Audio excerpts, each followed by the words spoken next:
આજે હવારમાં વહેલો ઉઠીને થઈ ગયો તૈયાર, કેમ કે જવાનું હતું આજે ઓર્ડરમાં. મને ખબર છે હો, તું 2 નંબર જઈને આવ્યો છે. અમે ડાલામાં સામાન ભરીને થઈ ગયા તૈયાર, કેમ કે જવાનું હતું એન્ટ્રીમાં.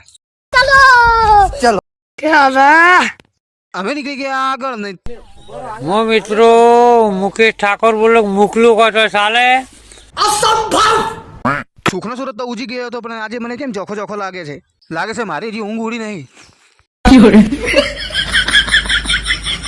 આ મંદિર જોયું હોય તો જય ઝાપડીમાં લખી દેજો કોમેન્ટમાં. પછી અમે આવી ગયા પાલનપુરમાં. પછી અમે આવી ગયા આપણે પાર્ટી પ્લોટમાં, જે આપણે ઓર્ડર હતો. પછી મેં મારા શેરા જેવા બાલ ઊભા કરી નાખ્યા અને બોલો લાગુ છું કાળા ડોમર જેવો. માલુમ તેરા બાપ કો મત સિખા ચલ. અમે આવી ગયા નાસ્તો કરો. આવો રોજ નાસ્તો મળતો ચી મજા આવે ને. ઓહ, वो तो हेलीकॉप्टर ना पार्किंग जगह आती, वो तो गाड़ियों मिल जी थी. होग गमे मिल्યું મારે શું. ઓહ, वो तो સુમન ગિલ મંડપ બોલતો હતો. પાવડિયા હા ભોજી હલવાયા. પછી અમે લાગી ગયા અમારા કામ પર. અમારું કામ પૂરું થઈ ગયું ને, જો થઈ ગયું ને તૈયાર. મને પણ મારી ફલોણી મળી ગઈ હોત તો હું પણ ફૂલ આપોત. ખાઓ માં કસમ. હવે મોટી તોપ તૈયાર કરીને થઈ ગયા તૈયાર. આપણું કામ બધું પૂરું કરીને અમે આવી ગયા ફોટા પાડવા. મેં પાડેલા થોડા ફોટા.